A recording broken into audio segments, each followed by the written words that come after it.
going. Ego ne kwan ka na akum. And this is a conviction you give to yourself that this is too small. Okay? And then every year, Ebulobi is a boy.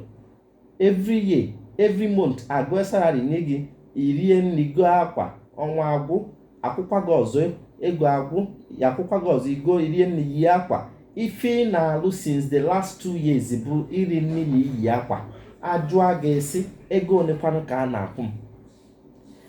Remember I told you this particular young man is not comfortable with the work he's doing. He has something he needs to do. There is something that he wants to do, and he needs to do it because he believes that it's going to help him to grow. But then he believes that he has to keep working where he's working because he cannot get there. His problem is he doesn't have money.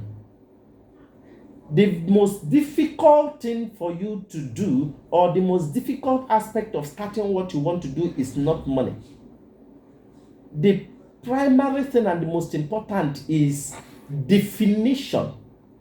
Have you defined your destination? It is important that it is so articulate. Where you are going should be very visible to the blind and very loud to the deaf.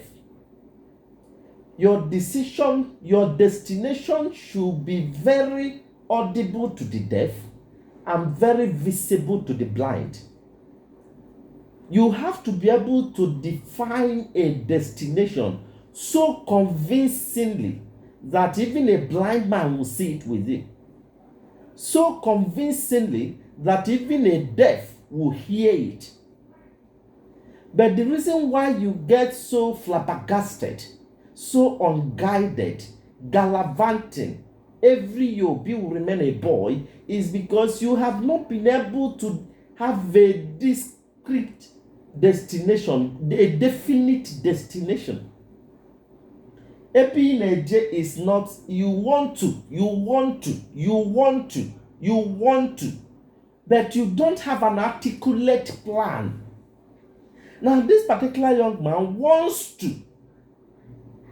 And the very first question I asked him, which I have said here several on this radio, is that particular business you want to do, what is it going to cost you to start it? And he says, approximately. I said, shut up. We don't do approximately here.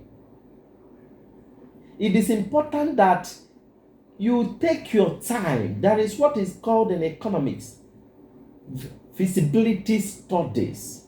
I've said that severally, and it pains my heart when people call me to ask me questions that concerns things I have taught initially.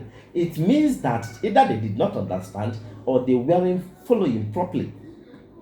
If I have been teaching a particular thing, guiding you on how to do it, and you still call me to ask me about it, it beats my imagination and it weakens me in my spirit.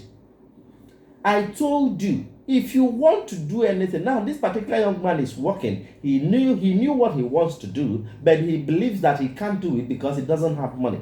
I told you the first thing is to have a convincing, definite destination. You must understand what you want. It is not ọbụrụ na m nwere ego nnọọ mma, ọbụrụ nnọọ na m nwere ego mma, ọbụrụ na m furu ego mma, ọbụrụ mma akamu. Enough of ọbụrụ. I told you, build a future you can trust, not a future you can hope on. Trust is different from hope. Build a future you can hold up to. A future that is in your hands, in your bare hands. Not a future you are hoping that one day it will come. Plan on how to get to where you are going. But the big question is, where are you even going? Remember I told you that you go to market every day and come back. In a low you are now go every month. Does not mean you are going somewhere. That nina apwafia na bata every day does not mean you have a destination. It does not mean you are going anywhere. Because if I ask you, that business you are doing now, where do you see it in the next 2 years? You are not making plans of how to continue to move forward. In a me or not, relax that you've arrived. No, you haven't. You must extend your tentacles abroad. You must be futuristic. I taught you a topic that I titled, Your days of accumulation should not be your days of consumption. Rather, your days of expansion. Your days of accumulation should not be your days of consumption. Rather, your days of expansion. Mgbe aka gị na-akụta akụ abụrụ mgbe eji eri akụ, kama ọ bụ mgbe eji agba aka na.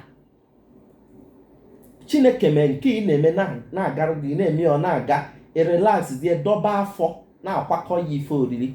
It is not mgbe eji akụ akwa. It is not mgbe eji change machine every year. It is not mgbe eji akwa with on 150,000. It is not mgbe eji egosi levels ma ọ bụ kwagharịa chọọ flat mmadụ ebiboro. Mgbe o ji abịa bụ mgbe eji akwado echi, ọ bụrụ mgbe eji eri akụ, because ọ ma aga n'iru gaba. N'ihi na eme ya now ọ na-aga does not mean it will continue to flow. What is your plan when it stops flowing? Ka ọ stop hii flow, ịza ndị kpatara ego ochie. Osisi agbara aka na-ada amị mkpụrụ. Expand your tentacles. Gbaa aka na n'oge. Ị na-arụ ọrụ iwu everyday ije ọrụ bata ọnwa zụ akwụkwọ gị ụgwọ. Ijugo onwe gị ajụjụ, onwe ife mmerụ na ịma nje n'ọrụ ahụ. Maybe no onwe wa ka isi mee ife. O wee bụrụzie na ịdịgo handicapped ịrụ ọrụ oyibo ga ibido n'isi. Ịrụgo ọrụ oyibo 7 years and nwere ife na-enye gị ego apart from that same ọrụ oyibo. It means you are sleeping on duty. Ị na-alarụ ụla n'iru ọrụ. For 5-7 years ịlụbago ọrụ oyibo, ị nwere ma ọ bụ ebe a na-ele sachet water. Onwe ka ife si mee na ịdịghọzi capable to ịlụ ọrụ oyibo a. A core floor A to Z. That is why the title today's topic, how to grow from where you are to where you want to be. But the big question is, where do you want to be? A lot of people don't even know where they want to be. That is all they want. Therefore, he thinks he is where he wants to be. Have you ever envisaged a matter of where God forbid? Ndị niile agbara afịa ha ọkụ na Abuja, ha na-ejekwa ekpere na-eje ụka na-eje Wednesday prayer. O nwere okwu onye ife ndabido gbochiri. Ndị niile a ọ na-eme mbụ ife ndabido, fa na-azụ afịa na-ekpe ekpere, nwee pastor, nwee spiritual director. Emetarakwa na back to sender, because ife ga na-eme, mmadụ ga na-anwụ, a ga na-enwe accident, ọkụ ga na-agba, mmiri ga na-eri mmadụ. Ndị niile ọkụ na-agba chọpụ fa, ndị na-anwụ everyday, ndị niile fa na-ekpekwa ekpere o na-eje ụka. Mana ife ga na-eme, ajụjụ wee bụrụ, what is your plan B? Ị na-arụ mekanik abịa na chọpụ gị, oji ife niile eju moto eju nnọọ, you are doing well. Ijugo onwe gị ajụjụ, onwe wa ka ị siri nọ in a condition na ị ga-apụta dị na chọpụ a. Ebulu onye